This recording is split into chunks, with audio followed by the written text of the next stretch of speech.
Vous êtes arrivé au Mordor. Faites demi-tour dès que possible. C'est où ça? Ah, oh. Qu'est-ce qu'une carte fantasy? C'est une carte fictive. Voilà, je pense que j'ai tout dit. Donc on peut tous rentrer chez soi, faire des dominos, manger du chocolat. Est-ce qu'on ne l'utilise que dans les romans de fantasy, justement? Eh bien, non. On peut également l'utiliser dans toute intrigue qui va impliquer des déplacements de personnages et également l'exploration et la découverte d'un univers. Je ne suis pas en train de vous dire que vous devez impérativement rajouter une carte de fantasy à votre histoire. Par contre, il me semble important que vous en dessiniez une, aussi moche soit-elle. Elle n'a pas besoin d'être publiée, mais ce sera un point de référence et un outil de développement scénaristique pour votre intrigue. La première utilité d'une carte, ça va être pour vous d'éliminer les incohérences de votre récit. Prenons la saga très populaire et très connue de Harry Potter. Nous avons au Royaume-Uni, en 97, la date de parution du tout premier tome, 58 millions de personnes habitant dans ces 4 pays. Et nous avons une école de sorcellerie. Une école. Du coup, on va faire le calcul rapidement. Première année, nous avons 20 nouveaux élèves dans la classe de Harry qui est composée de 2 maisons, sachant qu'il y a en tout 4 maisons. Du coup, 40 nouveaux élèves par année, sachant que nous avons 7 années. Donc, on multiplie, ça nous fait 280 élèves, sans compter ceux qui sont morts, ceux qui sont mangés par les chiens, par les dragons, par les Voldemort. Et on se retrouve avec vraiment pas beaucoup de monde. On va dire qu'on est gentil et qu'on décide qu'ils ont tous beaucoup de parents, une très grande famille, on multiplie par 3. Ça nous fait à peu près 1000 personnes qui sont des sorciers sur 4 pays. Rapporté à la population mondiale, mettons 7 milliards, ça nous fait moins de 100 000 personnes au total sur la planète. Y a-t-il plus d'un peuple de sorciers au Royaume-Uni?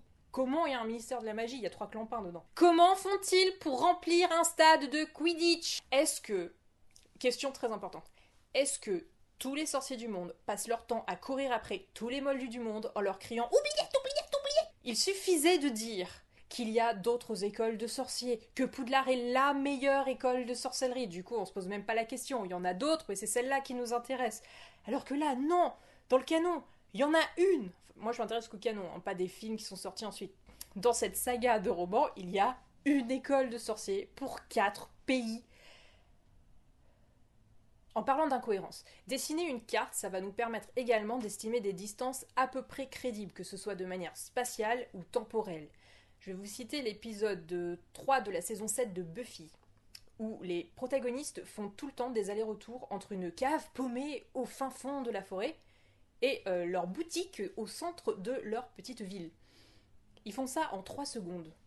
Il n'y a aucun suspense. Si je sais que les personnages se téléportent d'un lieu à l'autre, j'ai pas à avoir peur pour la personne qui est enfermée dans la caverne avec un horrible zigoto. Parce que je sais que les autres vont juste flasher là-bas quand le scénario leur demandera de le faire. Du coup, c'est pas intéressant, et en plus, c'est pas crédible, et alors que ce devrait être un épisode extrêmement dramatique, ça nous sort complètement du drame.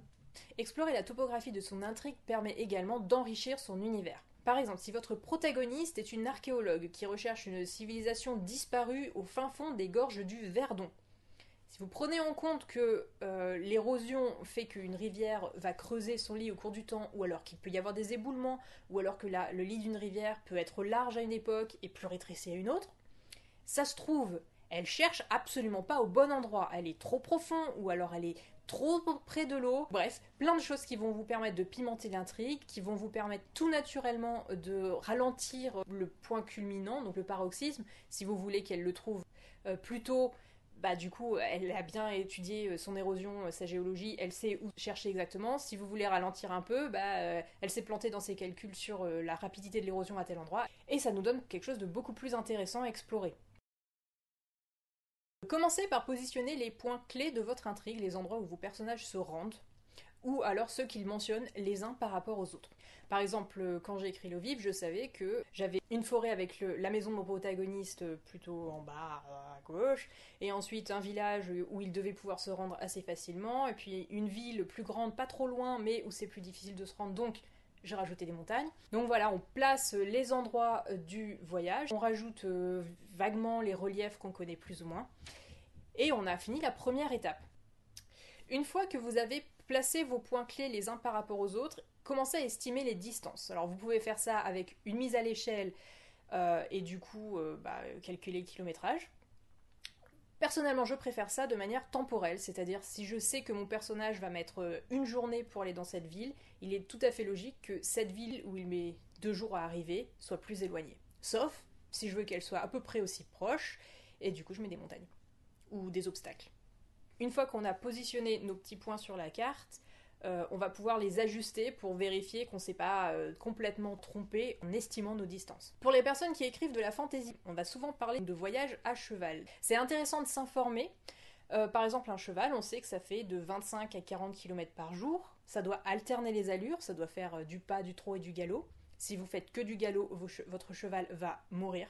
On a beaucoup de récits historiques qui nous parlent de quelqu'un ayant crevé un cheval sous eux. Littéralement, crever un cheval sous eux. Donc, faites pas ça à votre cheval, sauf si c'est le but, mais c'est pas très sympa, on va pas aimer votre protagoniste, en tout cas moi je l'aime pas. Si vous avez besoin de faire voyager votre personnage très vite, très loin, pensez au relais. Ils prennent un cheval à un endroit, ils le font galoper sur une très courte distance jusqu'à un autre relais, là où ils prennent un cheval frais, et ils font ça de relais en relais jusqu'à ce qu'ils aient fait jusqu'à 200 km dans la journée.